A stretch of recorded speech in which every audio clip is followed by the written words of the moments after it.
signal in a second. Hit go on that. And we are live online. Great. I just want to call the meeting to order of the MBTA Rider Oversight Committee.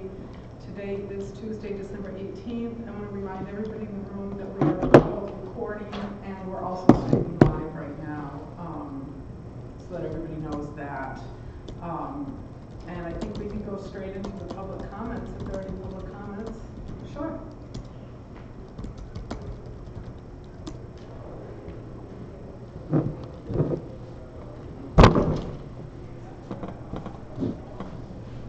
Hi, Barry Steinberg, Association for Public Transportation.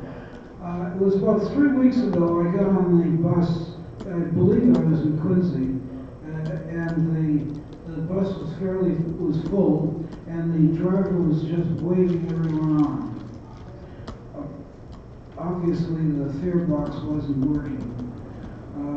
And then it was last week, I get on the streetcar on Commonwealth Avenue, and the fare box said out of service. Now, T is losing a lot of money on this. And the new Charlie 2.0 isn't going to be effective for maybe another year or year and a half. And my question is, have they stopped maintaining the fare boxes? We can find that out. That's a good question for our subcommittee. Thanks, Barry. Thank you. Any other public comments?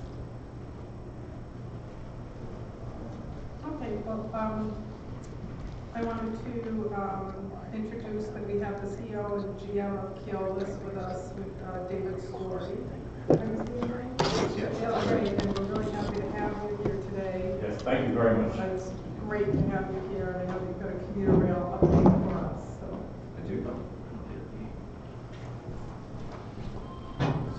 So, how do I advance the slides? So, the remote is broken. So Okay. I was going to say, I can click you it. want You want to to? give me a nod? All right, Yeah. thank you. Oh, thank you very much. Grab a chair. Yeah. Whichever, that great cable on the trip. Thank you. Thank you. I also have handouts. And do you also want to introduce yourself? Sure. I'm Justin Thompson, with Keolis Public Relations Manager. I can help you. Questions or comments after the presentation. This presentation I'm handing out doesn't have the appendices with it, but we can post that online just for the sake of the time. The appendices. Thank you. Oh, you know what? We should have added that to the safety briefing. I don't think you did. Okay. We got a few cables. The white one is a little more obvious, but the gray one going to that camera at the side is pretty much the same color as the carpet, so just be aware. There's a lot of slack on it, so it's not going to trip anybody, but just heads up. Michelle's obligated to do that. Thank you. Okay, well, if everybody's happy, then I'll start. Well, firstly, thank you for inviting us along. I'm very happy to come along. We've put a few slides together, really reflecting on the last 4 years. We've been operating this contract for just over 4 years now. Some of the challenges that we've faced, some of the work that we're doing, and some of the things that we will be focusing on in the years ahead. I should say that this slide deck is largely based on a slide deck that was presented at FMCB in July of this year, where we were asked to reflect on the first 4 years of the contract. So we've extracted some of the slides from that. There are so many things that we could talk about, that we could be here for hours, which I'm sure is not necessarily what everybody wants. So we'll just focus on some of the key things, and then there'll be some time for questions. I'm very happy to take questions and provide comments as best I can. This slide just reminds people about Keolis, who we are. So we are a global organisation in 16 countries, across 4 continents, 63,000 employees, and we transport 3 billion passengers. Pretty much on every mode of transportation that you can think of. So heavy rail, obviously. We operate metros, driverless metro systems, trams, bicycle schemes, even cable cars in France. So we're there in every mode of transportation, branching out into autonomous vehicles now. So we're operating the first publicly operated autonomous vehicle in Las Vegas, operates up and down the strip, and we're expanding that operation into other cities as well. Very much a global leader in transportation, but Boston is one of our biggest contracts and one of the most important to us. So turning to the Boston operation, this slide was part of that FMCB slide deck that I was talking about, and what we did was just reflect on the state of commuter rail in the summer of 2014 when we took the contract. I think everybody knows there's been lots of public debate, comment, reflection on many years of underinvestment in commuter rail, many years of a lack of progress in terms of the service provision, in terms of the way the service operates, and really what we're working to do in close partnership with MBTA is to reverse those trends and to try and move this operation forward. So the things that we focused on the people in the organisation, both in terms of having the right size organisation, people with the right skills and experience, on improving the infrastructure and improving the fleet, and through all of that, delivering a better service to passengers and setting up commuter rail to continue to progress in the years ahead. I do want to focus on fleet because fleet is one of the, well, it depends on your perspective. You could say it's one of the main opportunities for improvement, or you could say it's one of the Achilles heels of the operation right now. I guess people may know that the heart of the fleet is the locomotives, the 90 locomotives that we operate, and that consists of 40 relatively new locomotives that are just coming up to 4 years of age now, and 50 legacy locomotives, and those are locomotives that were built in the 1970s and 1980s. And those locomotives, again, it's not a secret, have suffered from a lack of investment over the last 18 years or so. Overhauls are overdue, there are obsolescence issues, and some key systems on those locomotives really need quite a lot of investment in order to bring them up to modern standards and to keep them operating reliably in the years ahead. So with MBTA, there's been a huge amount of effort in putting together and finding funding for programs that address those issues. And that's what we mean when we talk about investing in solving the legacy loco issues. So the photograph you see there actually is one of those locomotives having what we call a UTEX inspection done to it. And UTEX stands for Unique Exchange. It's basically where we strip out all of the major components inside the locomotive and replace with refurbished or new components.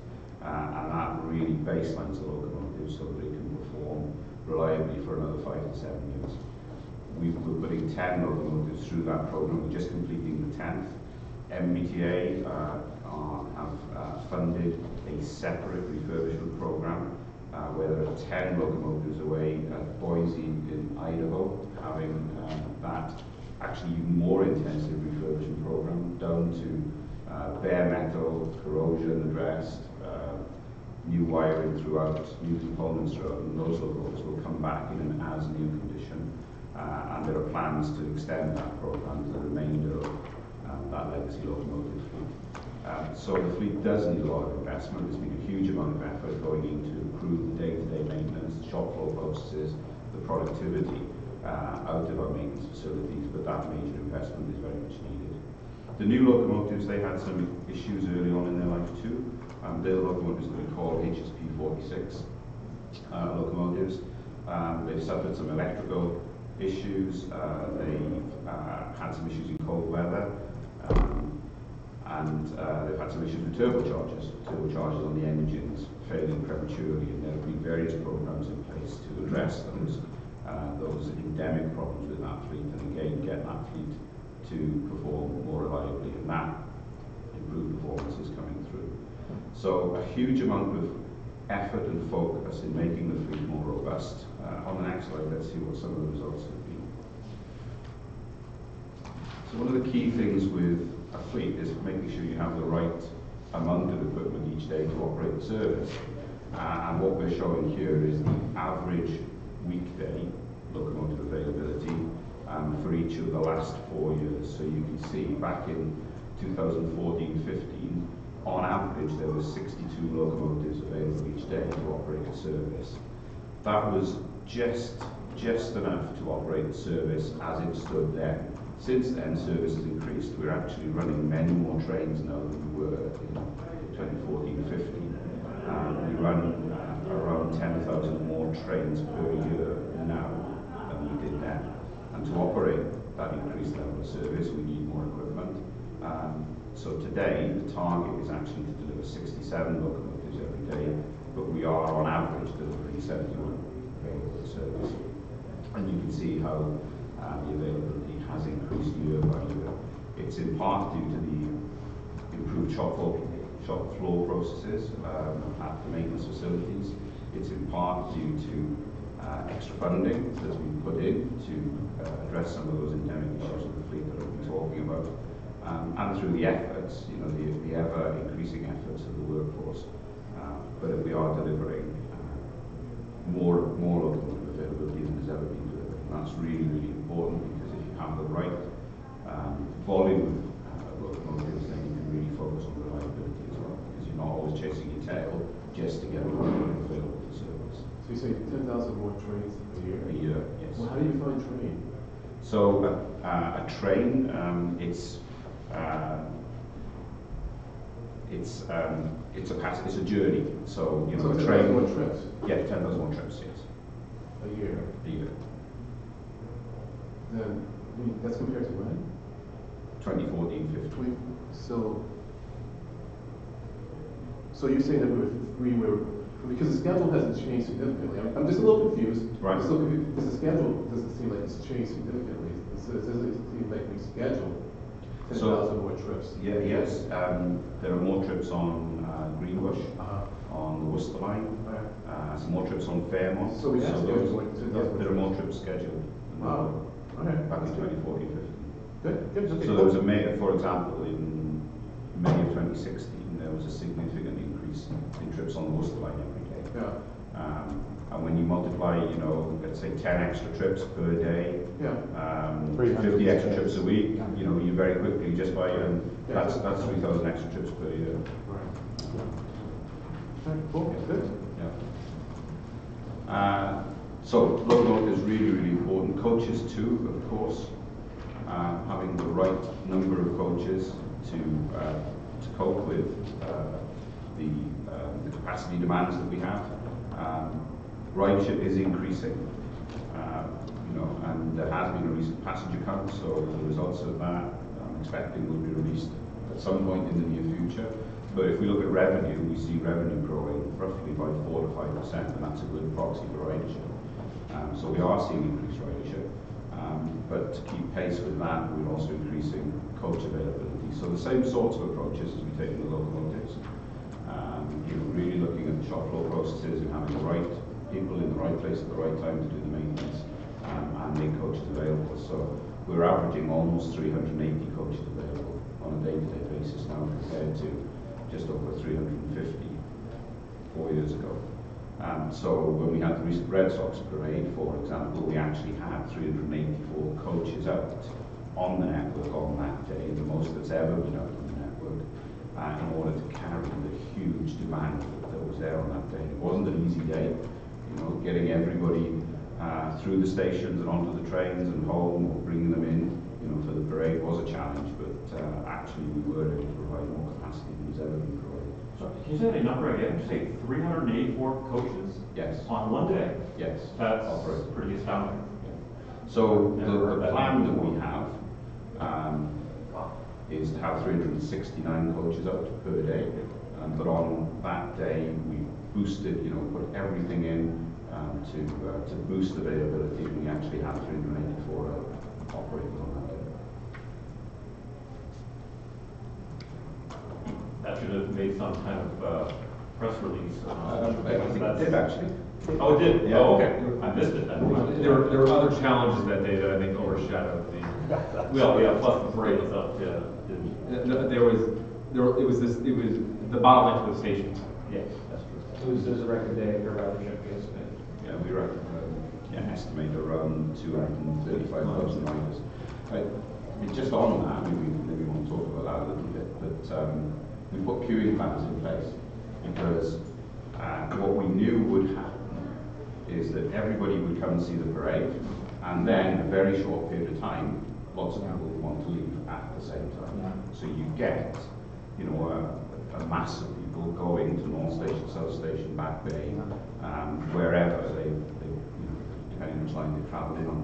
So we anticipated that, and we did actually put queuing systems in place, and the queuing systems worked. And unfortunately, at North Station, what we had was a very long but very thin queue.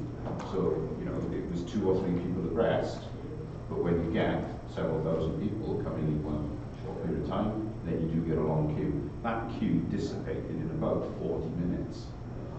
But some people took photographs of a very long queue, and that's what makes the headlines. So we knew queuing would happen. It's what happens in major events, in any major event you go to. But unfortunately, it did attract some, I would say, slightly unfair attention. The layout changes ongoing at North Station due to the reconfiguration there, is that taking aside this kind of one aberration of a day, do you think longer term is it going to help or inflow and outflow out of that? I think it will help. Okay. Yeah, I think it will definitely help. You'll have different access points. I think it's going to be a bit easier to access the station. So I think it will help. That's good. That's good to know. This is something obviously out of your control. That when a developer builds in front of you, cross your fingers. You hope it's going to help out. So we're going to turn on from fleet and talk about performance a little bit, because of course the fleet, the way the fleet is performing really does play into the way that the overall service is performing. So this is a chart of what we call adjusted OTP for each of the contract years. So OTP is on-time performance, and a train is on time if it completes its full journey and arrives within 5 minutes of its planned scheduled time. We have 2 metrics that we monitor. We monitor adjusted OTP and we monitor actual OTP. The rest of the figures that I'm going to talk about are actual OTP because that's what passengers experience.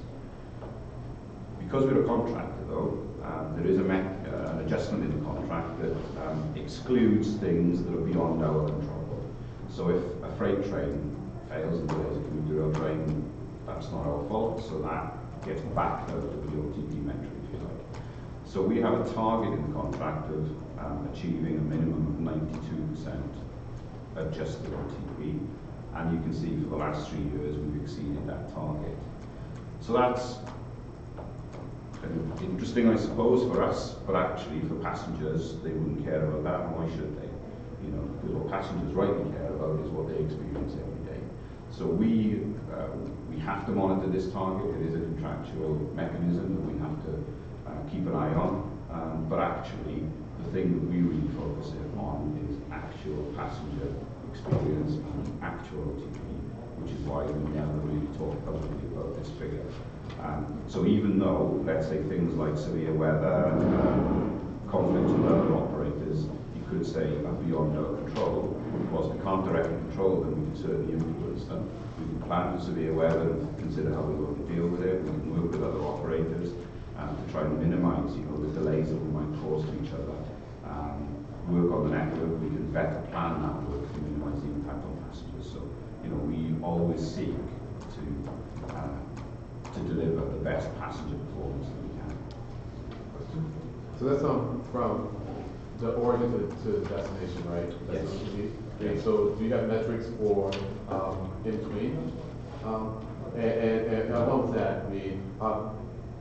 is your OTP, is there any impact on it in let's say like the last 2 stops to the end of the line? I mean, especially coming inbound, I mean, does that have like, I mean, does it get faster, or does it slow down?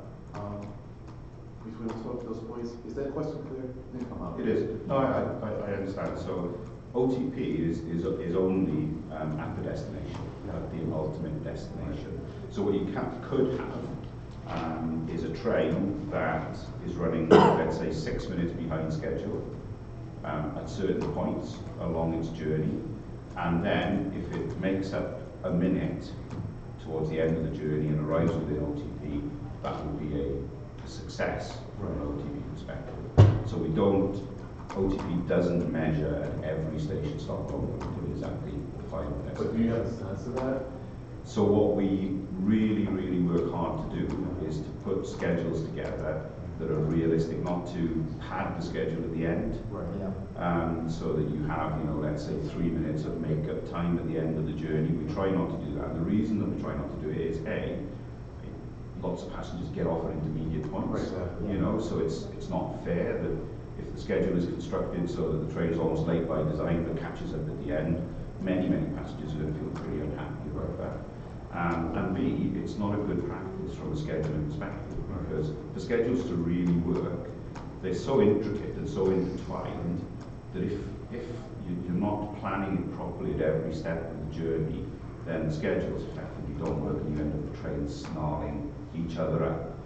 So it's quite an intricate affair to plan a schedule, but it needs to be as realistic and reflective of what's actually deliverable as possible. Got it. So still though, so I'm just kind of, so do you have a sense of how closely you're adhering to the schedule, in the intermediate stops, even if there isn't a formal metric for it? Do you have a sense that that's going well? I do. Right.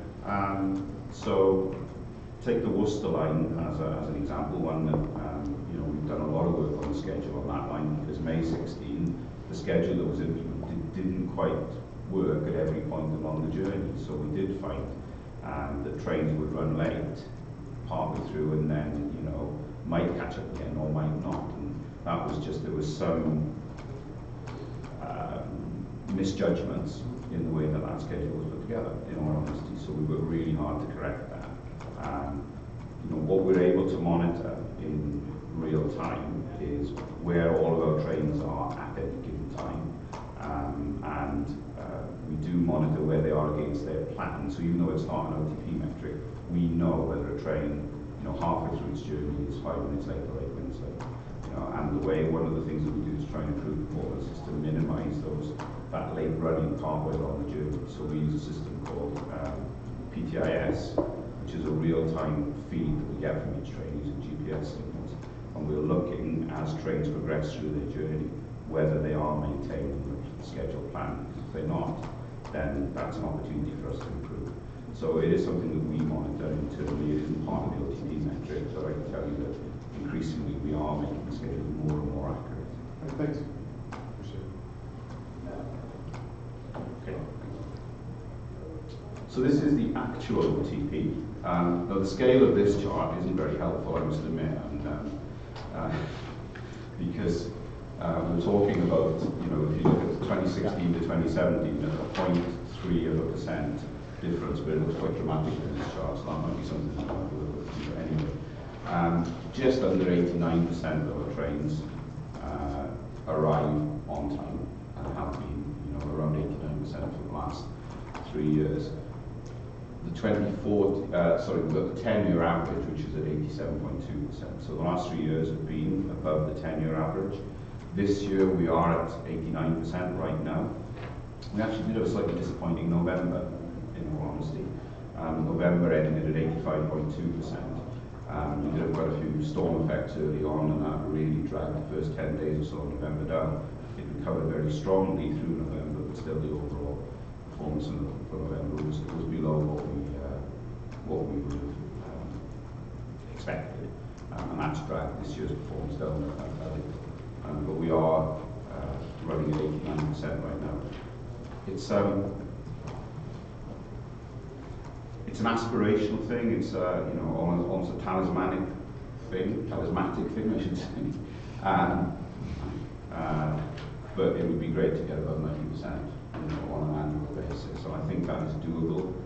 There's a lot of work that's going on. There are many challenges that we face.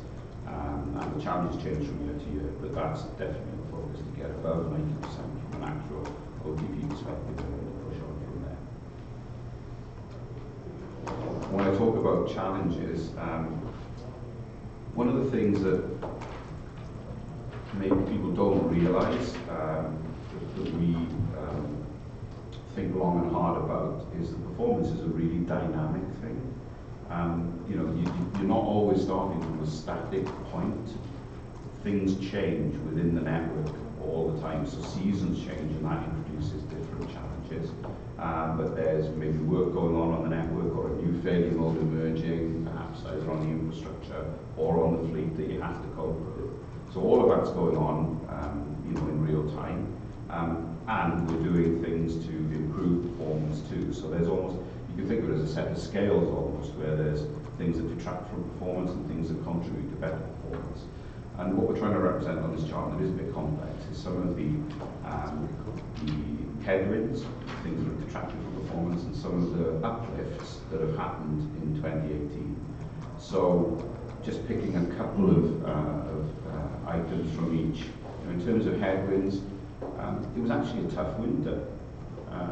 You know, not as tough as 2015, definitely not, but still tougher than 16 and 17.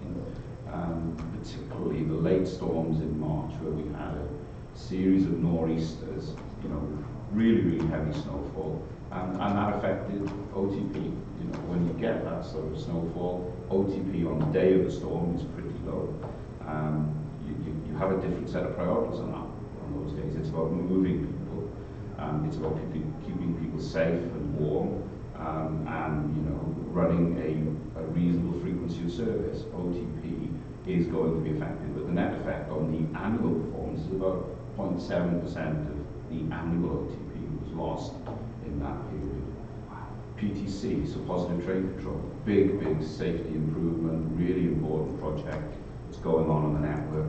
Throughout the last 18 months, there have been literally hundreds of people out every day and every night and every weekend working on the network, installing the PTC hardware, installing hundreds of miles of fibre optic cable, interfacing with the signalling systems, new transponders on the network. And whilst all of that work is going on, we're running trains around that work, or through that work, and that has an impact on performance. The GLX project, that's affected the commuter rail. Some of the commuter rail tracks have needed to move. Whilst that work is going on, there were speed restrictions. Again, that affects performance, and so on. So those are the things, the challenges, if you like, that we face that we need to mitigate. And then on the credit side, if you like, the things that have created uplifts in performance, we've put a lot of effort into increased staffing on trains, and that's to minimise dwell time, so that we can open more doors and you know, get passengers on and off trains more quickly and more safely. We've done a lot of work on the Worcester line and on the Edinburgh line with specific line improvement programs, and that's created a real positive uplift across the entire network.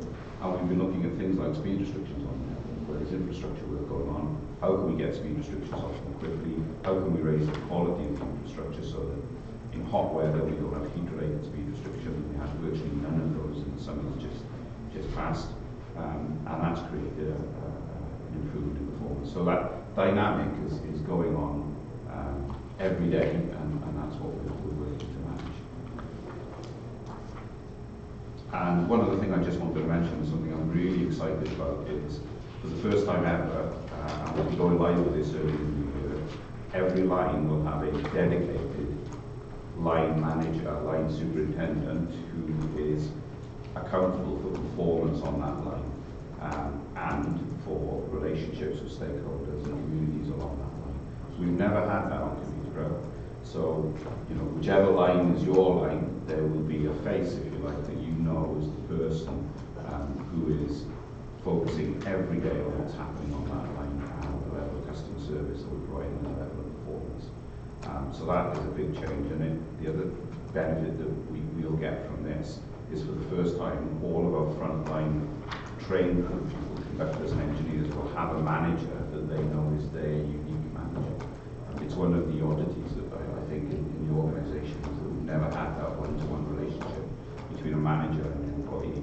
We we have managers and we have employees, but there hasn't been that one-to-one relationship. This will enable that. So before we move too far past performance, I just want to make a comment and then maybe a suggestion about surveying.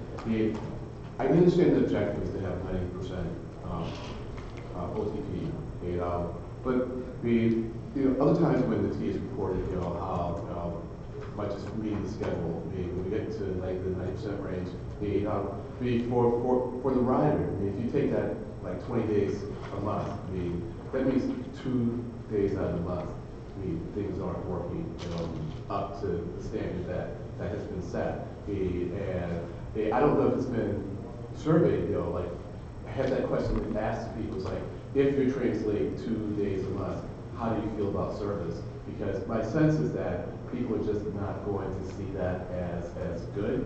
90% is good, and then when you map it to the reality of what's going on, and so we're aspiring to this goal, and we feel good when we get that goal, but then the public is kind of like, but you were late 2 days a month, and I'm not happy about it, and I think the economic or the financial push may be prohibitively expensive, or may not even be attainable on a system that has no degrees of freedom, meaning rail. So I would just put that out there as like just to say, you do all this good and then the public kind of kicks you, and you feel bad because like, what is it got to do to please these people?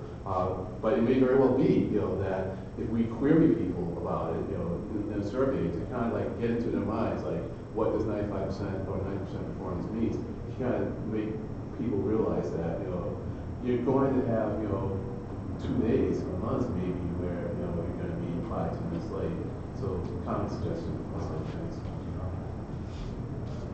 If I could just piggyback on that, and I'm not usually a commuter rail rider sometimes, but it seems to me that 5 minutes late is a lot different from half an hour late or more. And then, so do you separate those kinds of events? I do. I personally wouldn't be upset if I was 5 minutes late twice a month, but if I was an hour late, that would be a different thing. Yeah, we do. There's many ways of looking at performance, and it's one of the things I can talk for ages on. But just to pick up on some of the points, we also monitor on time within 10 minutes. And I can tell you that, and it varies line by line, but on time within 10 minutes is in the 95% range. Yeah. And then we monitor cancellations, because that's a big impact. Lots of lines in the service maybe at a 30-minute frequency, so if one train is cancelled, we're potentially waiting, an hour or so. We can tell you, those of us who've been on this committee for 15 years or so, those canceled trains, they pop out. Yeah. So we monitor that, and then we monitor significant lateness. So trains that are 20 to 40 minutes late, and trains that are over 40 minutes late. Yeah. And the proportion of trains that fall into that category is very, very low. But it's always something that we need to be driving down, obviously, minimizing cancellations and minimizing the significant lateness. But the time to 10 figure is typically 95%. That's good. And there are, and that's, if you look at the FMCB slide decks, that is one of, when we give the update to FMCB, that is one of the metrics that we show there. And that's a big opportunity because, around 4 to 5% of trains are in the two missing OTP by 2 to 3 minutes. So that's, if you're making 10 station stops, if you can improve 15, 20 seconds at each station, you can really significantly move the OTP metric. So that's why things like looking at line speed increases and speed restrictions, station dwell times, that you can generate a lot of improvement by doing that. So just moving on to a couple of other things. So I'm speaking quite a lot about the gritty stuff, the fleet and the day-to-day performance and the tussle that we have to try and deliver better service. But alongside that, we're always looking to figure out how we can invest, how we can innovate. So just want to pick a couple of examples here that you may or may not be aware of. First, the locomotive cab that you can see, that's actually our simulator, which we have built ourselves and installed at Cobble Hill at the engineering facility there. It is a locomotive cab, but it's fitted out with it's a virtual reality system inside the cab. Apart from being really interesting when you're operating it, because it is exactly like driving a locomotive in real life, along with our routes, mapped out in there. It's a really important tool for us to improve safety. It helps to speed up new engineer training and to raise their level of competence really quickly before they go out and start to operate on the network. And of course, when they go out, they're operating under supervision. It helps with performance, because if there is an issue where, let's say, an engineer has a failure on a locomotive and has worked through some of the fault finding, and we need to reenact that, we can do that in a safe environment. And if there is an incident, we can reenact that incident with the engineer and walk through exactly how it happened. So it's a great advancement, and something that we're really, really pleased that we're able to install and use effectively. The middle box, the smart cars, this is something that with MBTA funding we'll be rolling out across all of the coaches over the next year. And one of the difficulties on commuter rail is knowing exactly how many people are travelling every day on which trains. We rely on manual counts, and they have a degree of inaccuracy, particularly when trains are really busy. And you can't really track how many people are getting on at a particular station or getting off at that station, so you understand loadings. This is a system, again, that we've developed that uses cameras to accurately record people getting into and out of each rail car. If people move through the carriages, so get on in carriage 2 and then move to carriage 4, the system tracks that too, and we get real-time data on how many people are on each train and how many people are in each car for every single journey that's being made. There are a couple of other benefits that we get from this, because whilst we're installing this equipment, we're also installing some sensors that monitor temperature on board each vehicle. So we know if temperature, if cars are hot or cold depending on the time of year. We're installing some accelerometers that monitor lateral and vertical forces, so we know that if there's a rough ride or something, we're getting some information about that. We're installing some equipment so that on-board announcements, we'll be able to check after the event, what was the quality of the announcements, were the announcements made at the right time. So we get other really valuable information from this too. So we've installed 30 cars so far as a proof of concept. There are a few bugs in it to iron out. And we're working on those right now, but MBTA have funded full installation, which we'll be doing over the year ahead. And then finally, everybody who's used commuter rail will know that if you wanted to buy a ticket on board, up until very recently, you had to pay cash. We've now developed and fully introduced a system whereby you can use credit or debit cards on board, so you don't have to carry cash around anymore. Again, that gives us better data about ticket sales in real time, point-to-point journeys, as well as being much more convenient for passengers. So we developed that system in the spring, we rolled it out across the summer, and it's fully implemented. So those are just a few examples of the things that are going on, as well as the gritty stuff to try and move the experience on and make it better for passengers. One of the other things, of course, is that commuter rail is a great asset. It's heavily utilised in the peak, mainly for journeys into Boston, and then in the evening for journeys out to Boston, but it isn't so well utilised outside of that time. So we believe that there is a huge opportunity to market this asset to riders who may not be aware of the opportunity it presents. So we're focusing particularly on reverse commute. So on the lower line, for example, on the Worcester line, there are many, many people who we know drive out of Boston or the environments around Boston to go to work out in those areas. Commuter rail is there and a great opportunity. And for leisure, so the recent weekend fairs that people have read about, that was some work that came out of this marketing work that we did jointly with MBTA. Very successful. Generated a lot of new leisure riders at weekends, and our belief is that once people are aware of commuter rail, then they'll be more likely to use it for other journeys too. I appreciate the I've got another meeting, so thank very you. much. Thank you. I appreciate the effort in this space. I'm just curious if, from a benchmark perspective, are there other cities who've had success in this, or are you up against? Is it, put another way, is it uniquely a Boston problem that we only use it for? It's called commuter rail. And we only use it to commute Monday through Friday, or is there another city that's kind of licked this and they, you're never going to match the Monday through Friday percentage? But is there another large metro, New York, Chicago, or even global that does a better job of having higher ridership on the weekend, or at least not matching, if not matching the Monday through Friday, doing better than we are in terms of percentage ridership? So the last contract that I worked on, which was in the UK,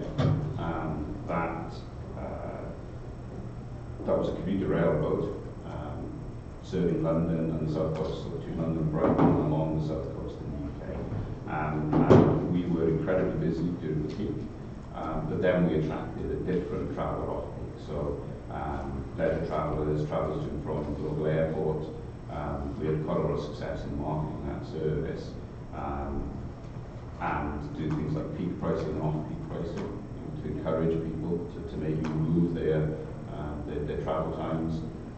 Looking at frequency of service is an important thing, of course, and through using some of those techniques, we did stimulate quite a lot of demand. The contract was quite different there in that, as the operator, we took full revenue risk on the contract. And as part of the contract specification, the operator, and it's not usual in the UK for that to be the case, is encouraged to develop means to incentivize travel. And you have more control over the service schedule, the specification, over ticket pricing, over car park capacity, for example. It's all kind of bundled together so that you're incentivized to really drive demand, and we use those techniques to really successfully drive demand. Okay. Just want to touch on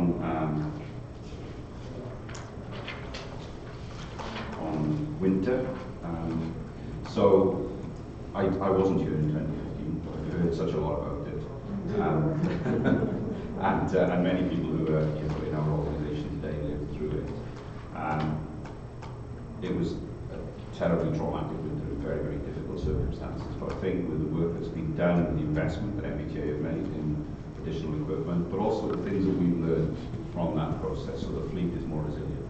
One of the weaknesses in 2015 was traction motors were sucking snow and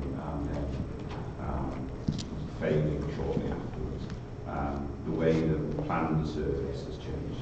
Going into this winter, we've got a new storm schedule that, if and when we get some severe storms, we'll be operating a revised schedule that was very predictable for passengers, but helps to protect the equipment too. How is that communicated to the passengers? So we'll be communicating it in advance of the storm, and we've got, effectively it's like a Saturday schedule with some enhancements. So we've got revised schedules that we've been handing out the day before the storm to let people know what we'll be operating, as well as on our website, and through every kind of medium that we have. But those schedules are actually printed and ready to go as soon as we need them. Oh, really? Yeah. I think in New England it's almost certain at some point this winter we'll have snowstorms. So when we look at the winter that's just gone, so I mentioned earlier it was difficult from an OTP perspective, and what we've got here is the March snowstorms, the 3 storms that we had in March. So the day of the storm, as I said, OTP is effective, but the way that we bounced back from those storms and got back to reasonable levels of OTP within 24 or 48 hours is very, very different to 2015. Yes, different circumstances, but that recovery from the storm, returning to resilience, is so important. And I'm confident that when we face the challenges of this winter, that we'll be able to replicate that level of returning to resilient performance quickly. So that's definitely a step forward for us. I've read a little bit about the work that was done on the locomotives after the disaster winter of 2015 with the snow coming in. And if I understand it right, that's inherent to those locomotives, and it's possible that the same thing might happen again with similar snow conditions. But I don't want to put a word in your mouth, but if there were a similar kind of 2015 winter this time around, would the newest locomotives, the HSP 46s, fare better, and are there enough of them so that in a reduced schedule you'd roll out the newest power that is not as difficult under the light blowing snow conditions? So I think what we would do differently is firstly we'd continue to operate throughout the snowfall. In 2015 there was a hiatus, service stopped for a period of time, and then restarting service when there's a significant accumulation means that you are running through snow. So we wouldn't do that. We would run continuously, even if, and we have done this in recent times, even if it means we're running trains throughout the night with no passengers on them. Just operating the train helps to clear the snow progressively as it's falling. So that would be one of the first things. Pretty much every traction motor that was on the fleet in 2015 has been changed. And as part of that, the specification for traction motors was upgraded to make them more weather resistant, to improve the insulation, to make it less likely the snow will get in, but it could still happen. The HSP 46s, they have a different type of traction motor on them, so that is more resilient. But they also have some different electrical cupboards that snow can get into, so they are generally better than the legacy locomotives, but there are some things that we need to be mindful of with those weather motors too. But the fleet is definitely in better shape now than it was. And I think that, along with some different operating processes, would be more robust, even if we were to face that level of snowfall. It would be incredibly challenging, let's not underestimate that, but I think the lessons learned means that we would be in a better position. I think that was the last slide. I think we may have missed the slide. There was one slide that didn't seem to want to show up, slide 16 on commuter conductor headcount and overall headcount. So that's in your printouts. Just reflecting that in 2014, July of 2014, we had 2,000 employees. Today we've got over 2,400, many of those in frontline roles, helping to deliver better service. So that's part of the investment in this operation. So should we stop there and take any more questions? So I have two. I'm just going to ask one now, and hopefully I'll get to ask the second one. Some friends of mine who attend games at the Garden have requested that if possible, there be some kind of notification when that train that is going to leave. Here's the situation: is that because they don't know when the train's going to leave, they just get there when the train's scheduled to leave. So sometimes they have to leave the game early, right? But then sometimes the train waits until the game is over, and it's like if they know that the train was going to wait, they would have stayed in the game. And so they were just kind of hoping that there'd be some way that they could be flagged either online or wherever that the train is going to depart later, or just say what the departure time is, so that they know whether they can stay till the end of the game or not. So I know things like that are easier said than done. It takes a lot of coordination, but I said I would put in the request. Okay. And we'll take that away and we'll have a look at it. Immediate reaction. The ideal is trains go when they're scheduled to go. That's the ideal. Right.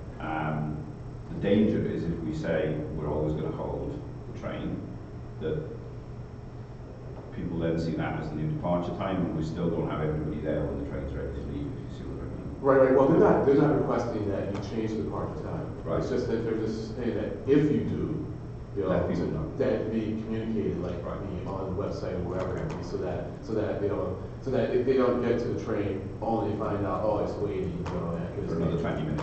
Yeah, I could stay. So it's not requesting change, just let people know when they're missing. So thanks. Who makes the decision to hold the train?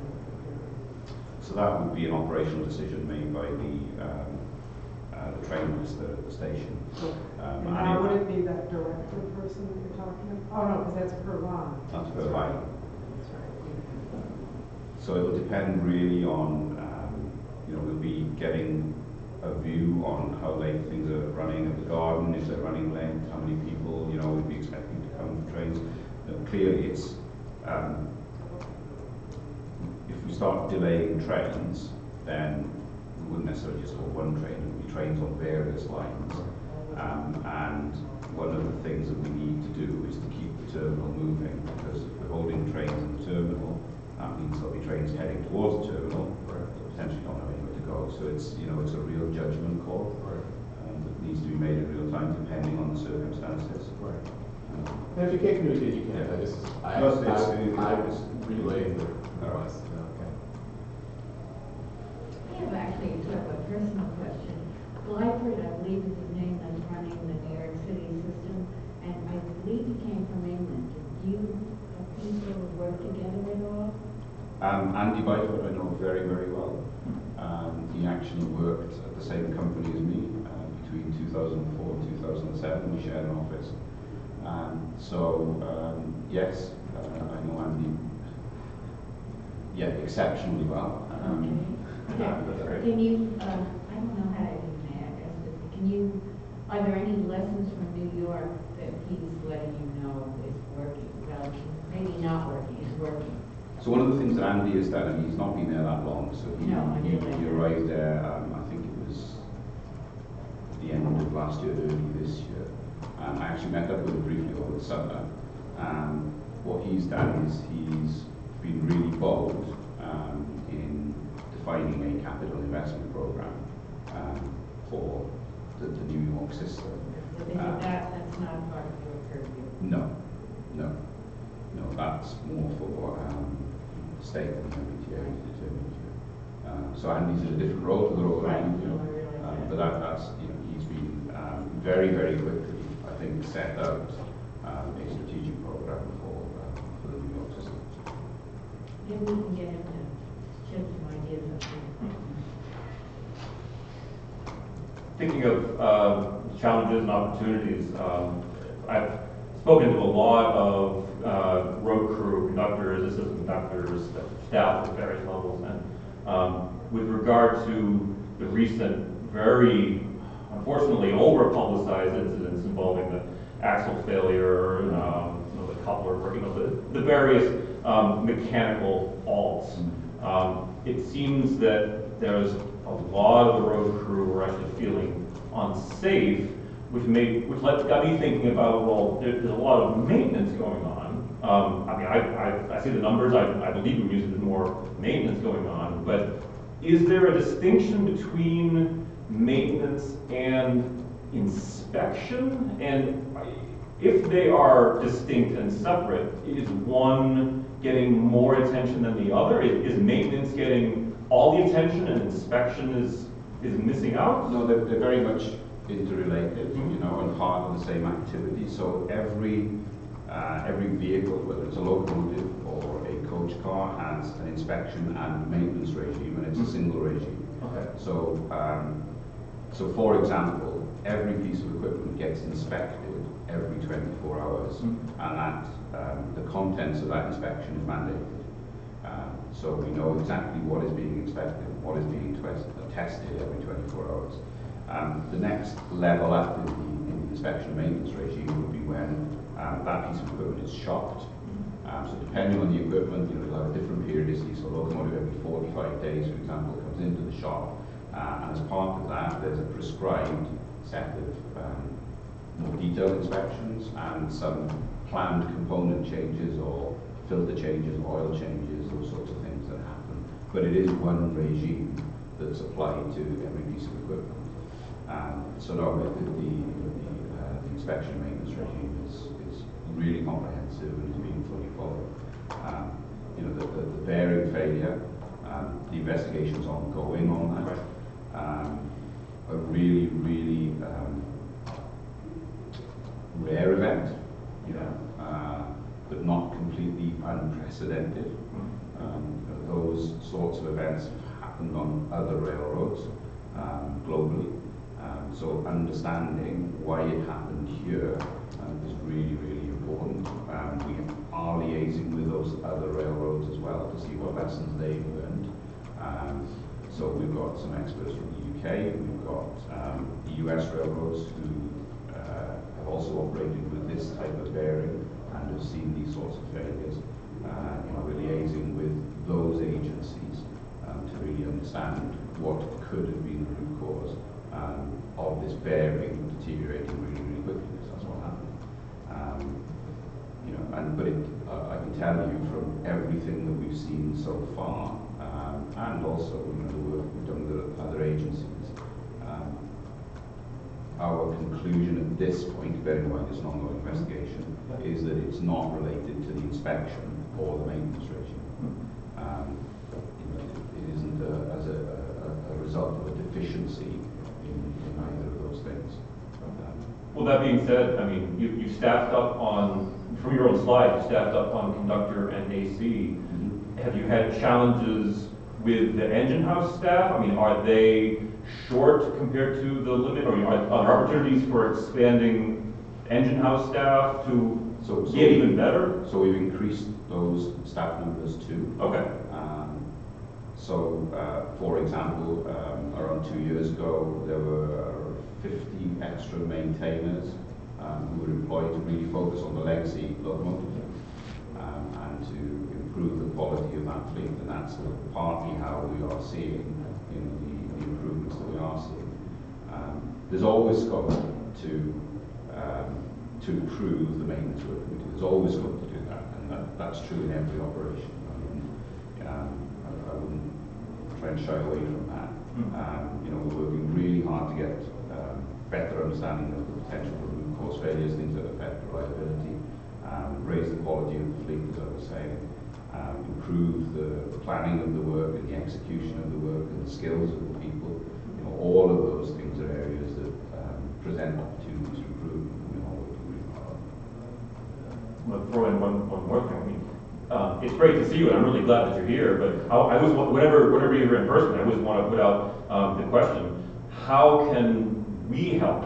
Is there any additional role that we can take?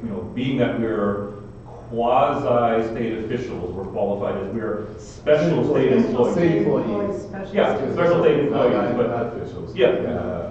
Well, yeah, special state employees, Yeah. but we're not tied to the MBTA directly. We're not tied to KILS directly. Is there an interface that we can help between the unions, ELET, UTU, KILS, MBTA, KILS? I mean, I always say to people who put us to work if we can help. It doesn't have to be an answer right now, but by all means, brainstorm with you amongst your top brass. We're willing and able to do anything that we can. Well, thank you for the offer.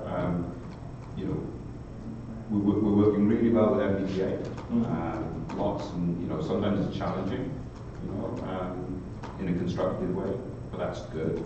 But focusing on, collaborating really effectively, identifying where things need to change, where investment is needed, or where there's opportunities. All of that work is going on, and it's becoming increasingly effective. Certainly in the 2 years that I've been in this role, you can feel the energy that's being generated, a positive energy.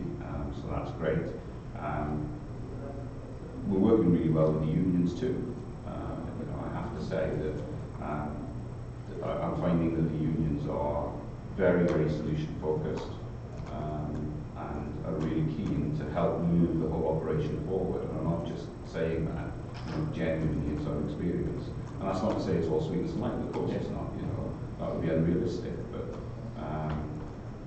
generally we are moving in a positive direction. I think what's good is the challenge that we get from, knowledgeable people, the suggestions that we get, and the occasional advocacy that you give to us. So please continue to do that and make suggestions, and hold us to account, because it forces us to rethink sometimes approaches to things, and to look at things anew. So it's great to have this kind of dialogue and discussion.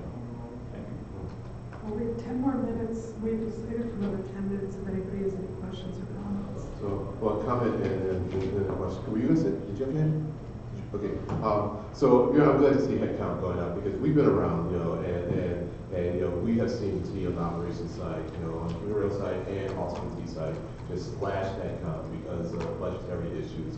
And then you wonder why performance deteriorates, you know, and why, you know, you end up with backlogs and why the system doesn't perform. And it's like, well, you all have the people to do the work, so I'm glad you're doing that. But you said two magic words, with your introduction that really got my attention, and that is that Keolis is doing autonomous vehicles in Las Vegas.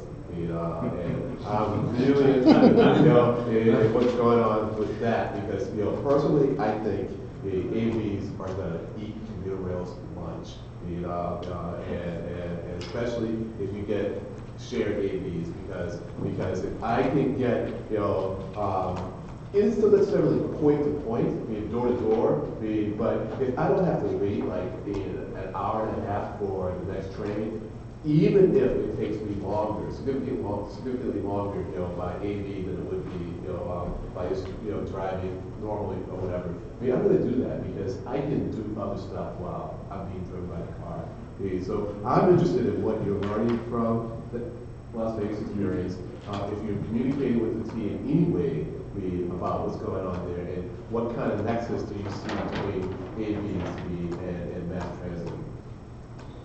Well, that's a massive question. Okay.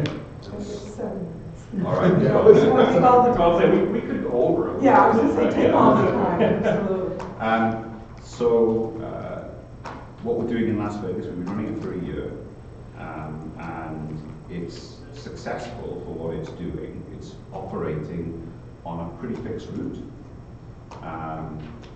It does have, a human in the vehicle who could intervene if necessary, but it's operating pretty well, along a very predictable path.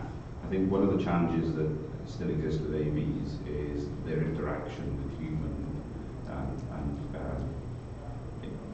vehicles operated by humans is still a challenge, I think. So I think that technology, it is advancing all of the time, and it will continue to advance, and I think it will become a viable mode of transportation, but we're probably, my guess, 5 to 7 to 8 years away from that. I hope it's at least that long. Yeah. Maybe longer, and there's all the questions of regulation or liability and all of those things as well. But I really do believe that there is still going to be a place for mass transit, because what AVs will be really good at, I think, is the first last mile conundrum. To get you to the mass transit hub so that you can get on, something that's clean and comfortable and reliable and moves you quickly into the city centre. I don't know that a massive fleet of AVs operating on our highways today is actually going to be a viable competitor to mass transit. Because, and there's all sorts of, and I'm not an expert on this, by the way, because this is genuinely me speaking from my own perspective. But there is, you do read some good articles that visualizes all of these AVs that don't stop and park anywhere. They'll keep buzzing around. Potentially it could lead to a pretty congested city centre unless, the planners really think about how we're going to accommodate these sorts of vehicles if and when we get to that state. So it could lead to actually more congestion than we have today. So I think that mass transit will still be the best way to move. We have some trains that are carrying 2,000 people on one train on the Worcester line. Many trains are carrying 1,200 to 1,400 people. If all of those people were in AVs, imagine how many vehicles that would create. So I'm not sure that it's going to be a real competitor for middle to long distance mass transit. I guess I have a follow-up question that brings us back a little bit more to currently commuter rail. Do you have a stance on, or a preference on adding routes, or I guess a point of view on adding routes to the system, be it the King Flyer over the summer or extended service to Foxborough on a more regular basis? Kiola's kind of neutral in that because it's, because the contract is what it is? Or is Kiola's excited about the opportunities to kind of bring more riders in the system? Or do you see it more as a pain that I'm having a hard enough time running the number of routes I have, never mind throwing in a couple Foxborough specials and I can't think of the Cape Flyer, but just curious of your general overall thoughts on, is the network the right size, and do you see an opportunity, for it to grow, and what's Kiola's stance in that? So, with a contract, it's our job to deliver the specification we're asked to deliver. I think any meaningful, addition to the network that stimulates demand, that brings new riders to the network, that gets people off the roads, I think is very, very welcome. As a public transport professional, that's part of what we want to do. So I think if the service additions are really meeting a need, then the personal viewpoint is that that's a very welcome addition to the network. So as a matter of principle, one of the things that we're really keen to do is grow ridership, and to grow the utilisation of what's a fantastic asset here. So yeah, that's our business. Great. Kim and Lane, did you already talk about multi-door boarding on the trains? I didn't want to. Not specifically.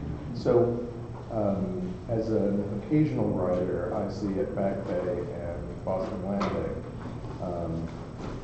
lots of crowding around the few doors that are open. And I'm curious about, are there opportunities to have more doors being used for boardings and landings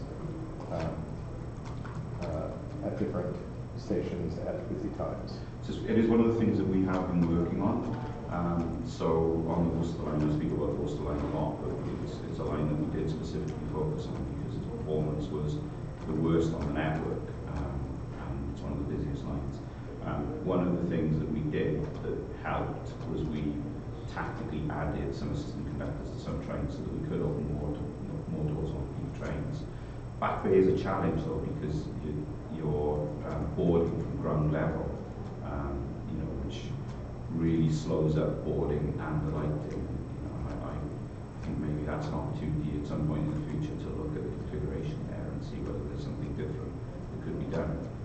Boston Landing, of course, you're boarding from a step-free access as we call it, so that is much better from a dwell type perspective and from a safety perspective. But it is something that we're looking at.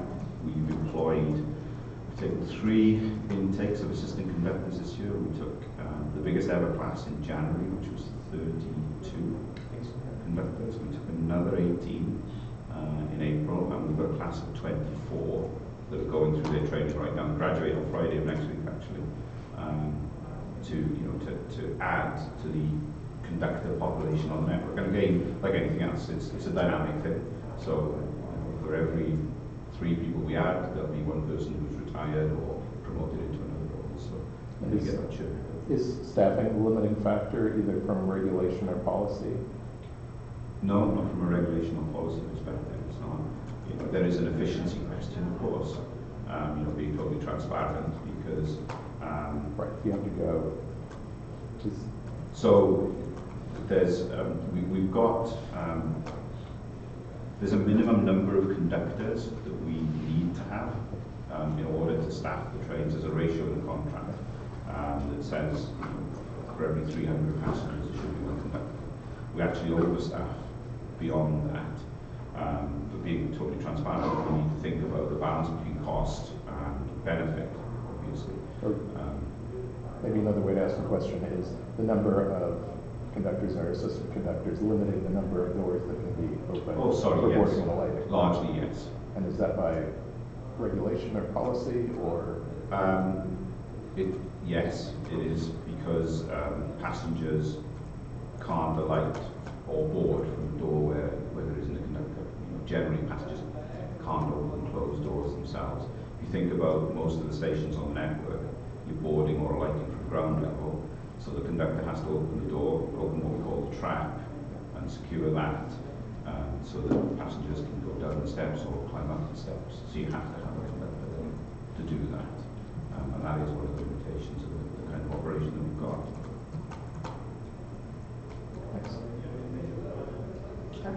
Speaking of staffing, over the course of the duration of the time that the North Station, I can only speak to North Station because I'm a regular North Station rider, but I believe the ticket checker staff, is there a proper title?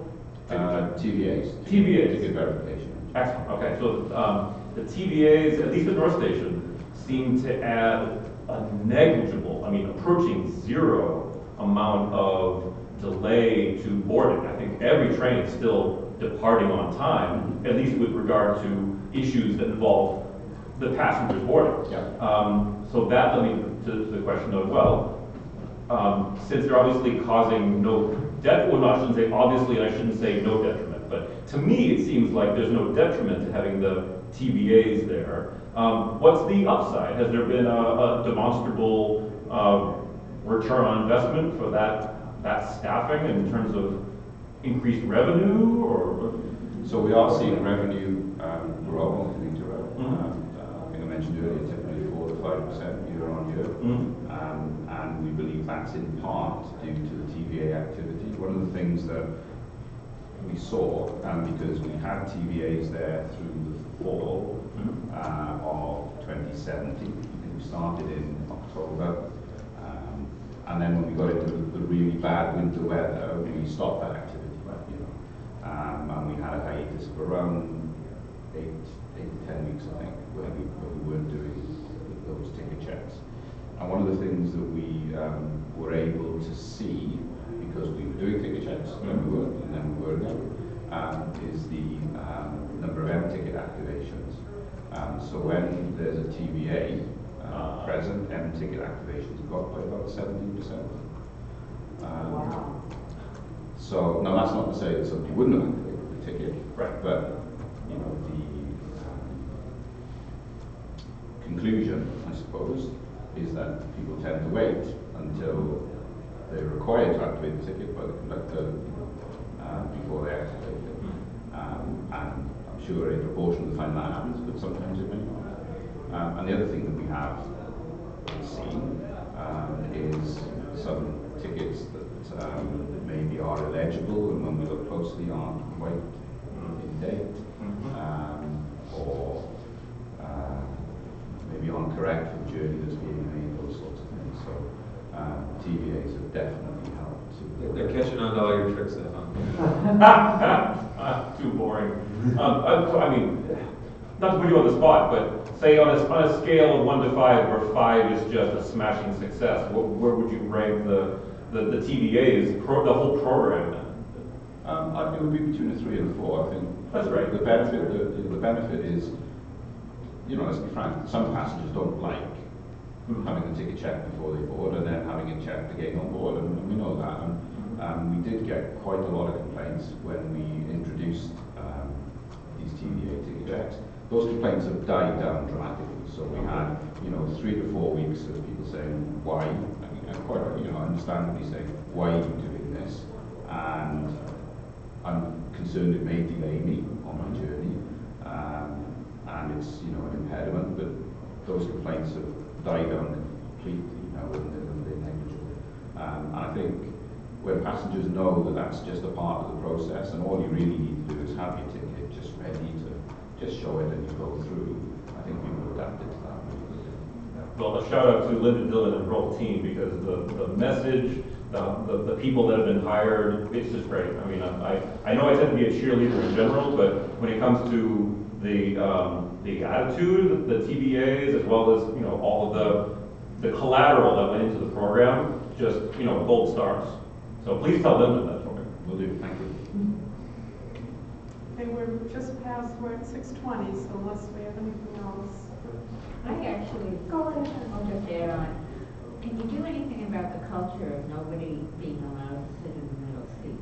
I resent it because I'm standing on the bus, and I understand that the commuter rail people don't want anybody sitting next to them.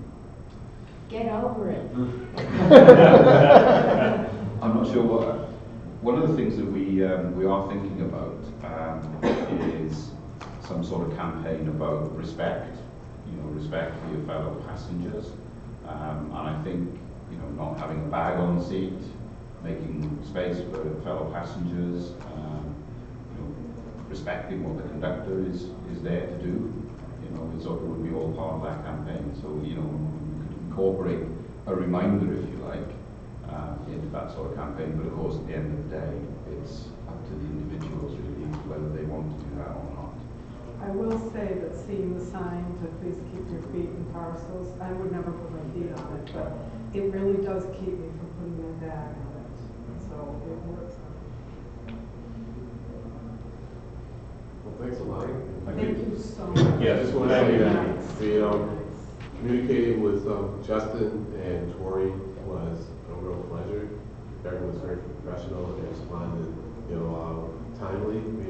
So I really appreciate that. It took a little while to coordinate this, but I understand that. People are busy. But you stuck to what you said you were going to do, and your staff just always responded. So I very much appreciate that, because it can be a real challenge sometimes, getting people to answer email. So thank you. Thank you so much. Yeah. Thank you, Justin. I hope we can have you back again, or at least have another detailed interaction, maybe just by email or by phone call. Yep. Once, in my mind, a notable milestone will be once more of the automatic passenger counters is rolled out. Right. I'm a techie, as you can tell, but the thought of the really accurate video-based counters really gets my excitement level up, because that's going to allow so much better planning. So keep us in mind for when that begins to roll out. Personally, I would love to follow that as closely as I can. All right. Thank you very much. Thank you. Thank you. Thank you very much. To your earlier point about how you Oh, advocates yep. and whatnot, I'm not sure who the right person would be to send it.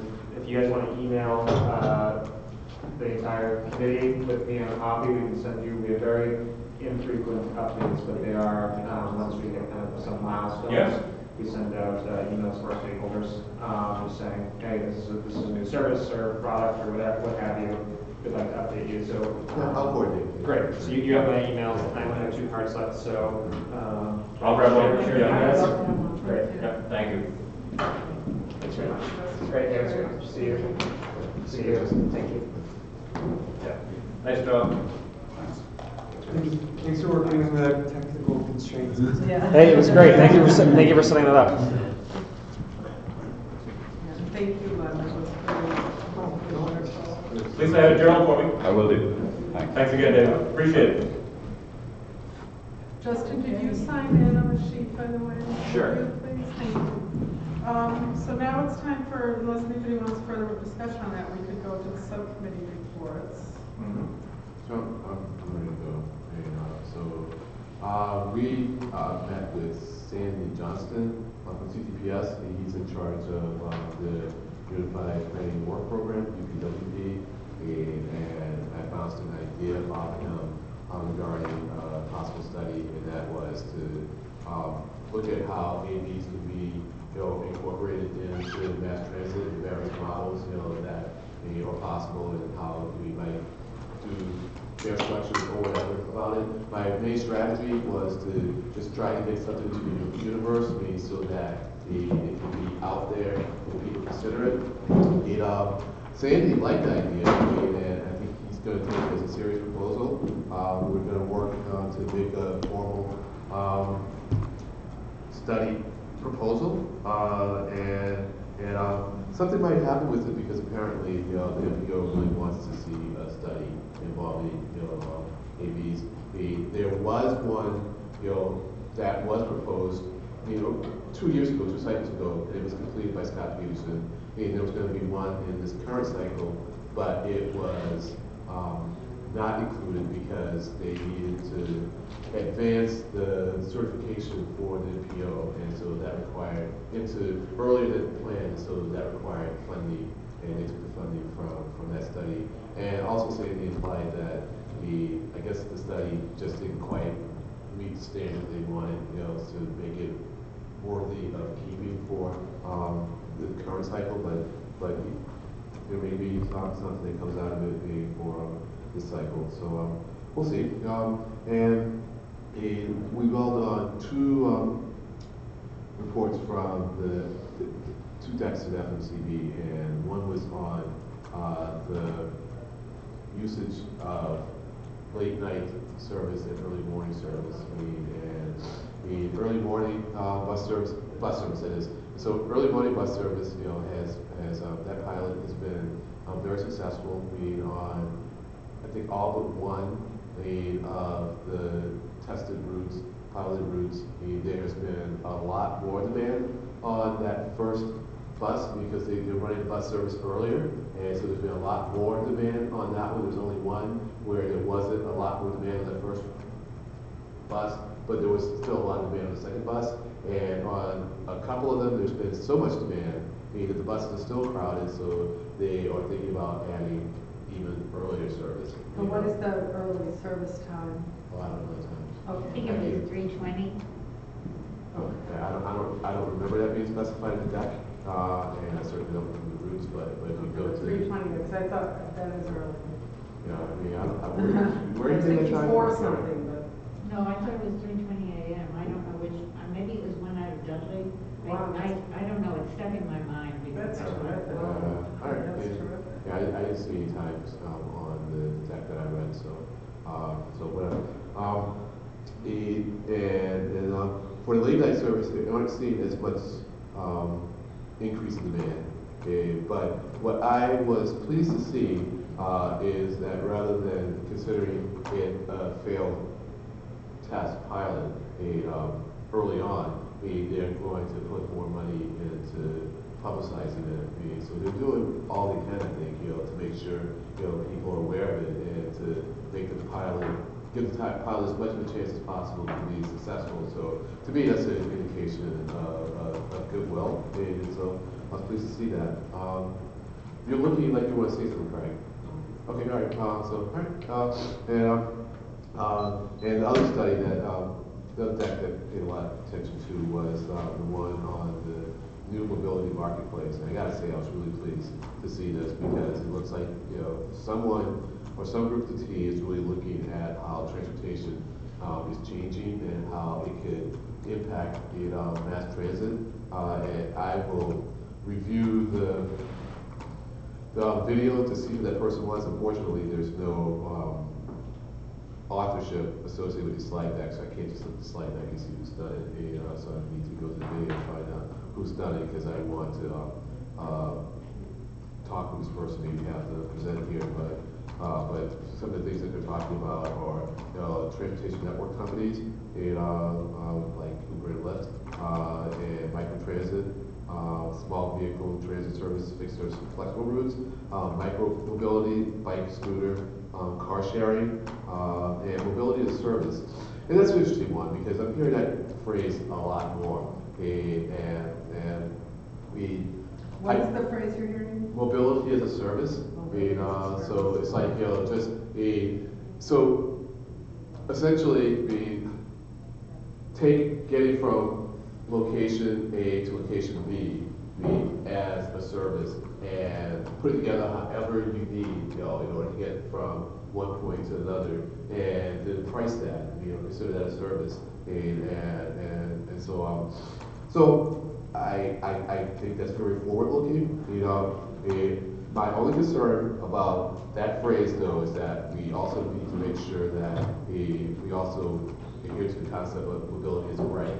Because once it becomes a service and you begin to think of it as something I'm going to pay for, and yes, everything has to be paid for, but we don't want it to be priced so that people who are low income or disadvantaged in some way get significantly lower quality service than others. So we just need to keep aware of that, because you can't live a useful life if you can't get from point A to point B reliably. Everything hinges on that. Getting to your job, getting to your health, shopping, everything hinges on that. So we need to make sure that mobility as a right is as much a phrase as mobility as a service. So that's that. Frank's leaving us. I'm sorry, I have to jump on at 6:30. Okay. I have a call. Is that good? So, Sorry. Say more to the trolley. Well, did you, I just wanted to know, was there anything particularly compelling about the subcommittee we just had that you wanted to mention, or make sure that we mentioned? it was the greatest subcommittee we've had in a long time, and I really think it was thanks to the leadership. happy holidays. Happy holidays. And happy. I'll probably be outside here, just monitoring the halls on a call, I'm just gonna, No problem. I'll deal with work stuff. All right, see you. Thank you very much. Okay. That's it for me. Okay. Shall I? Please. All right, I actually have notes in front of me. We talked quite a bit about the Green Line derailment at Blanford Street that went on during a scheduled outage of the D line, and how that caused quite a kerfuffle because the derailment happened on the B line, and the track work already had taken out the D line, and so that the intricacies of how the Green Line operations as well as the bus shuttles operate in a situation like that were very interesting, and thanks to Jonathan Belcher, pretty well identified by him as cause and effect. And when this happens in this place and there's already this happening over here, there is only a limited amount of recovery options that you have. Again, I'm not going down into the weeds on that one, but that was a big part of the conversation. We did come away with perhaps a recommendation that if there is an outage due to either construction or particularly an unplanned outage, like a derailment or a failure or something like that, it's probably not a very good idea to advertise a regularly scheduled route as a potential replacement. Case in point, the 57 bus during that outage, we don't think that it happened, so this is not like, drawing from that example, but if there had been some sort of announcement that said, oh yeah, the Green Line on the B branch is interrupted, take the 57. That would have completely overwhelmed the 57, particularly on a weekend, leaving the regular riders of the 57 either unable to use that service or significantly delayed, as opposed to the majority Green Line customers who were already inconvenienced. So it's sort of the lesser of two evils, perhaps.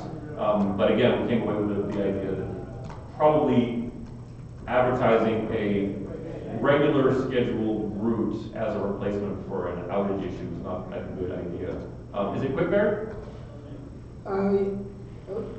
A T inspector, he's retired now. Yep. But he had a problem with something would happen on the buses, and the management would just take the next 10 buses and send them over here. Well, the problem is that sometimes you have a route that only runs once an hour or something like that, and you grab that bus, and that means there's not going to be any service for 2 hours. They don't do that. So, they do not do that. And so what he suggested. Let Barry finish, please. Well, point of order, he shouldn't be happy in the first place. Just point of order, so that's why I'm shutting it down, It's bogus information, Okay, So, let's get back to the capital investment and finance. Marketing. I'm sorry, Marketing marketing communications. communications. I'm sorry. Okay. Sorry, Barry, but we'll come back to that during the public comment period.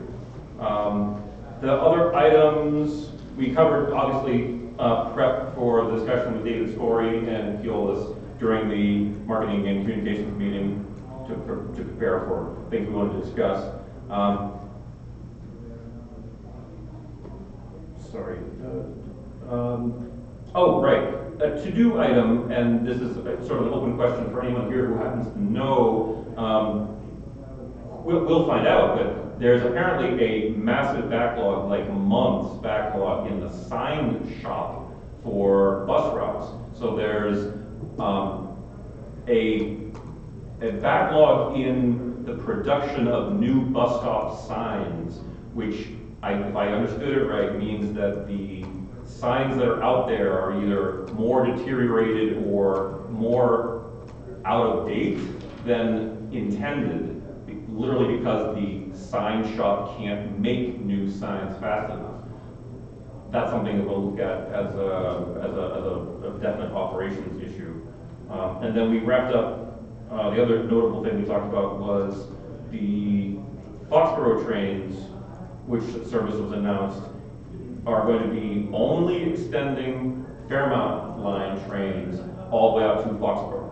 It's not going to be any additional service. For example, because of the way the tracks are configured, trains from Foxborough could run up the northeast corridor, but they're not going to. It's only going to be Fairmount trains, and if I remember correctly, they said, Jonathan said it's going to be actually additional Fairmount trains added. So the net result for people in the Fairmount line will be more service, and I don't remember him saying more service. I don't remember that.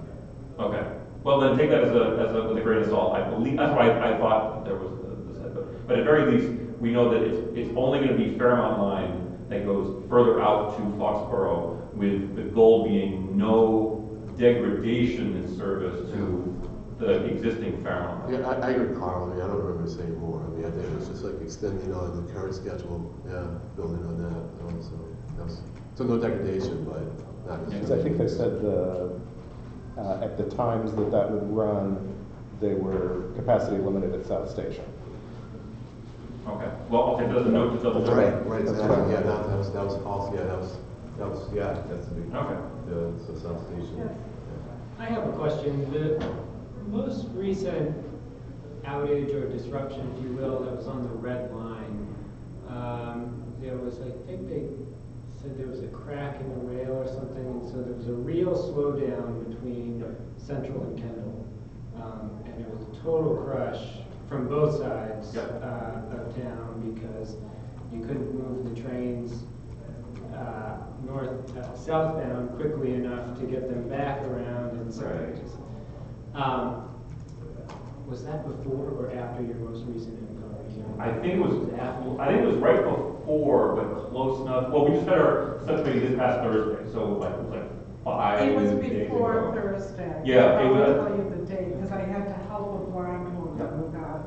Well, nevertheless, I thought of communications, because the T's updates, mostly on Twitter, were, we're experiencing delays of up to 15 minutes. That's all that they said on Twitter. And it was absolutely not 15 minutes. It was, I was 40, 45 minutes from Davis to get to Park Street, extra, in addition to my normal time. And so I wonder if there's a communications aspect there. I don't know how they decide what to say is going to be the delay. Maybe they just said up to 15 minutes. And it would have been helpful, I think, to have more accurate, assessment of what the delay would be. I find myself when I'm riding the train that if I see a 15-minute delay, I don't have any faith that it means anything. Right. Other than don't take the train. Right, and so we pull into Harvard, and they say, we're experiencing delays up to 15 minutes. Well, I can say, okay, I can hop out here, catch a bus, and ride that into town. How long is that going to take me? I can sit and wait it out. How long is that going to take me? Some people might say, let me get an Uber or Lyft. How much is that going to take me? How much is it going to cost? Whatever. I just think more accurate information would have been very helpful in helping people. And just update it. If the 15 minutes isn't 15. If it's going to be an hour, I'm bummed, but I'm not, I'm not so annoyed, because at least you're being honest. Yeah, actually, I'm trying to, and I've been in touch with the woman who is her chief customer experience officer. Right, and but who is the person I'm trying to? Sandy Levy. No, the one below. I have to go through her chief of staff or something to coordinate with her. Yeah, I can't remember her name, but I had emailed her this morning, actually. Good. Yeah, I hear you. I mean, sometimes if you just tell me what the cause is, then I can I can determine whether or not it's likely to be resolved anytime soon. Right. I know it's hard, if you don't know the source of the problem, and you've got all these different people you gotta get the message out to, I know that it's hard, but don't tell us it's 15 minutes. Right. You know. Yeah, it's really 45. Be honest, Yeah. tell us it's 45. Or tell us that we don't know how long. Or tell us we don't. Yeah. You know, we can do that too. Just thinking out loud, that almost sounds like the person who made that estimate was then dealing with other things and forgot to re-update. But I see Right. that I think it frequently was though, the I same- never feel that I'm getting updated beyond it, Same even when I message check we Twitter, were- I don't see anything, you know, I don't ever see anything that's meaningful beyond don't get on the train. Anything else for your? Yeah, just a clarification, sorry about that Foxborough, because I didn't read my notes right, or I didn't take very clear notes, and then I didn't read them right. You're right. What I should have said was, there's going to be some amount of the existing Fairmount service that's already scheduled, some subset of those current trips that are just South Station to Fairmount are going to be continuing on to Foxborough. So I had it in the wrong direction of, two different numbers. So it's not 100% of existing Fairmount service going all the way to Foxborough. It's no increase, but it's a chunk of Fairmount will keep going. I think it's a very small chunk too. I don't think it's a lot of trips. Okay. No.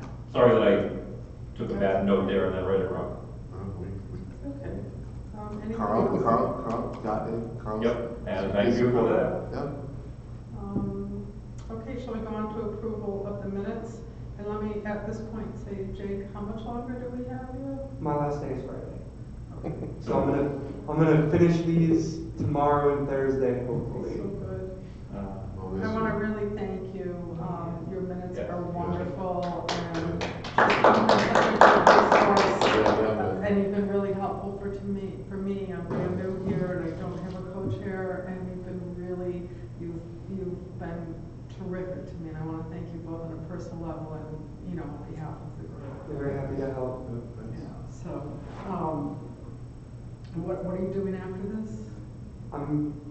Besides my winter break, I'm going back to classes at Northeastern, Okay. continuing to do the student activism that I do and stuff like that. Okay. But, Oh, you're gonna be great. So we're gonna miss you a lot. Get your students activated for a better T-service.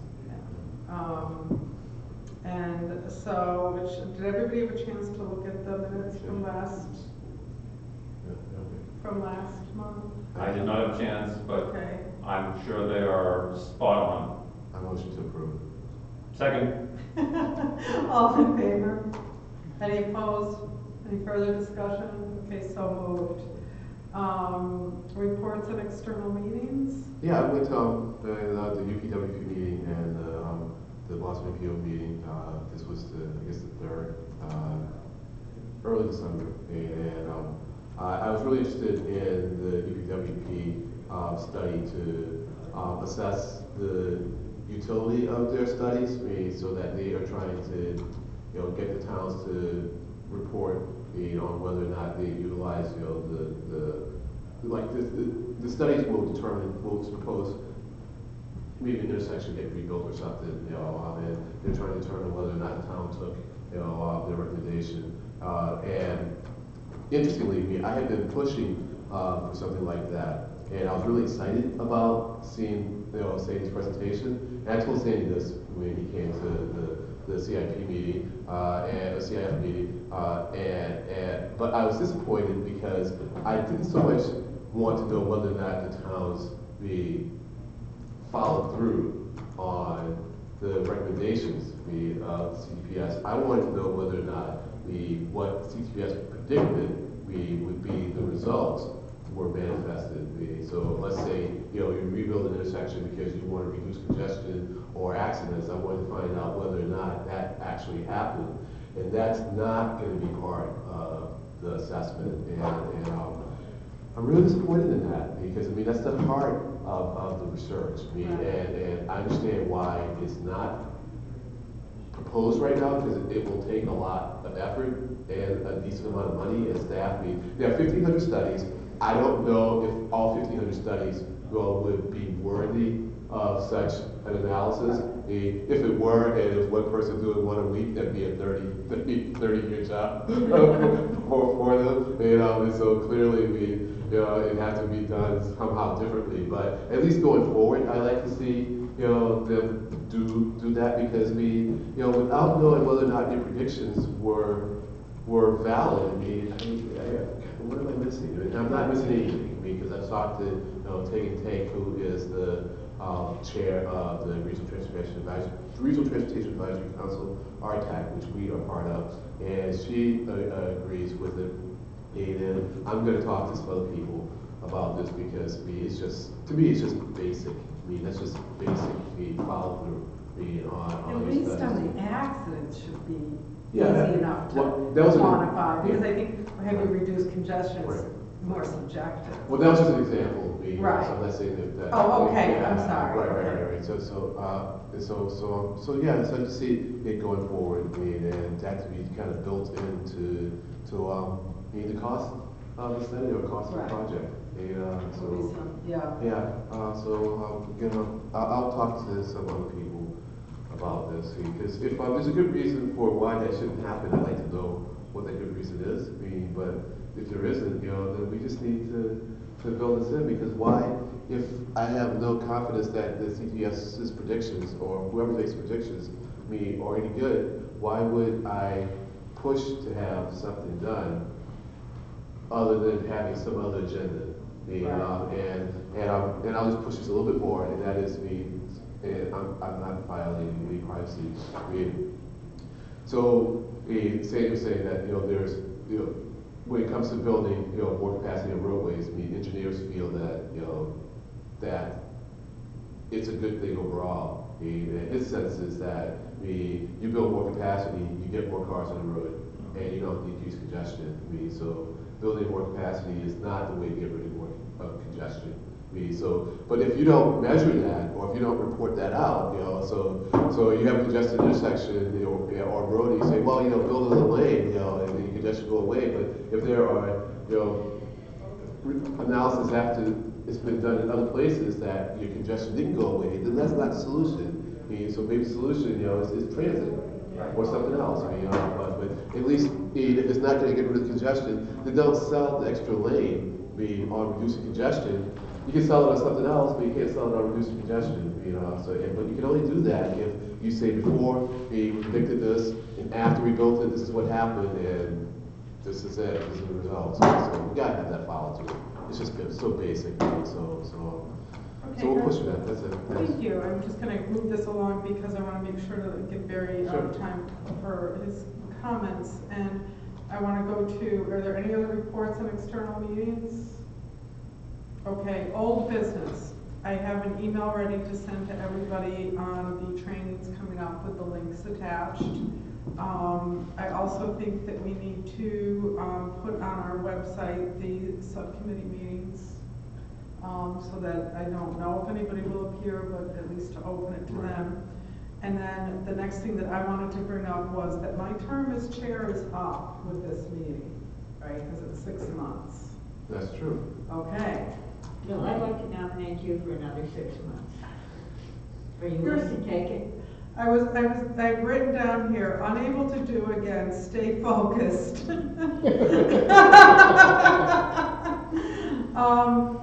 I enjoy doing this. I enjoy it a lot, and I enjoy running the meeting. I don't have any co-chair that's helping me do the stuff that I don't get to during the day, and I've made you my unofficial co-chair, and then I rely on Len too much, and that's my issue.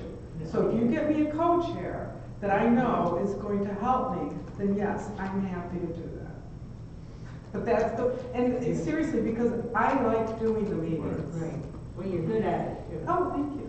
Well, that's going to get you everywhere then. Well, we talked to Carl about being co-chair of the MCOP meeting. He didn't get back to us on that. He said he was going to get back to us. He did, so maybe punishment for not getting back to us is that he gets to be co-chair. He gets to be co-chair with me. That's so nice. That's really sending me the message I was looking for. But the thing is that it just really is.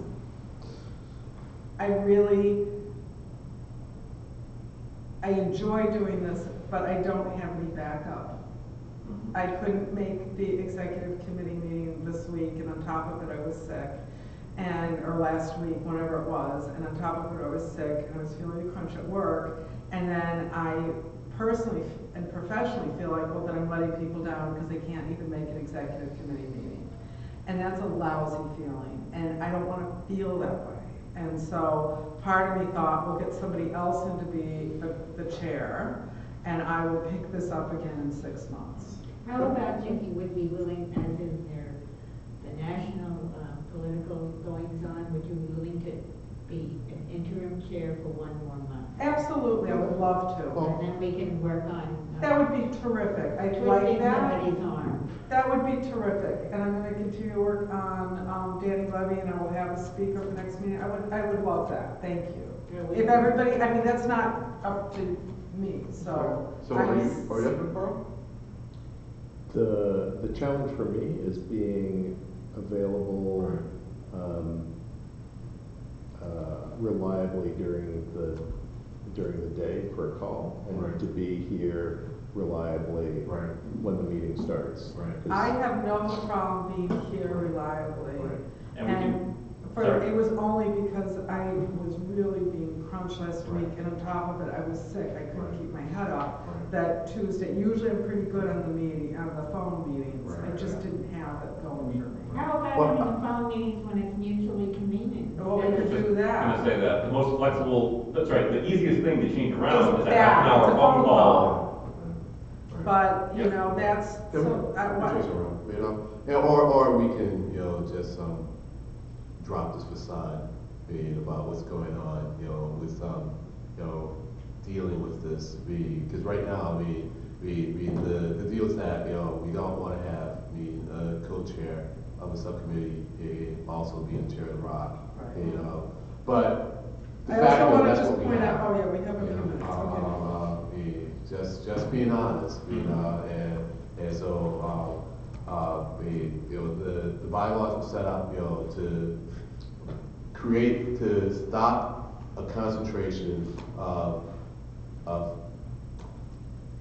influence, but due to the participation by the members, that just hasn't happened. And so rather than let things fall apart, because of lack of participation, there are a few of us who just assume a greater role.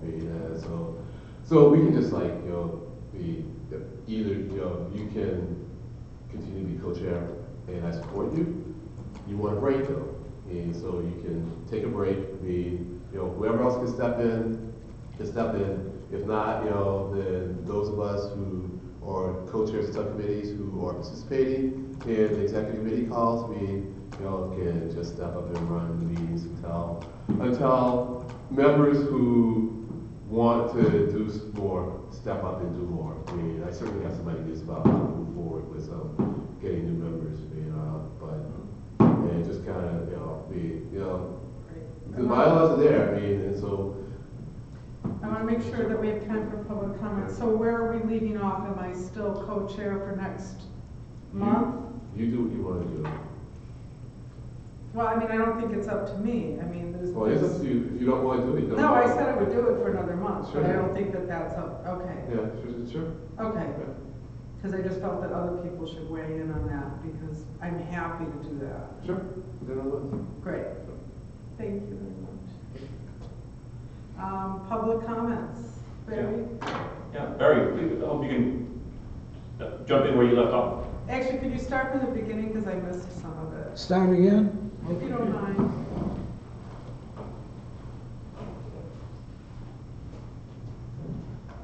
On occasion, the T has a catastrophe. Of course, these can't be planned for, but they sometimes grab buses from wherever they can.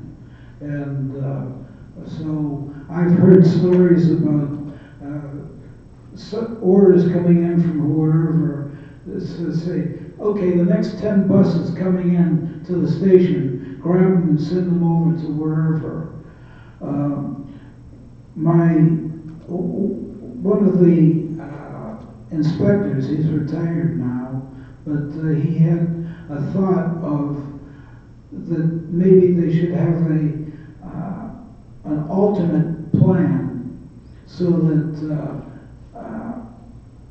specific routes would donate buses as opposed to a route that runs very infrequently. Now, if you want, I can see if this guy is still a local, and if maybe he could come in and make a suggestion here at the meeting or at a committee meeting. Would he be, you think he'd be willing? He's retired though, they can't fire him, right? He's retired. Yeah, so they can't kick him out for No, stealing. He's beyond that. But the only thing is, I don't know if he's still local or if he's available. Do you know how long ago he retired? Because I'm wondering how relevant his experience is. Within the year. Oh, okay. Because I thought Dave Carney said they didn't do that.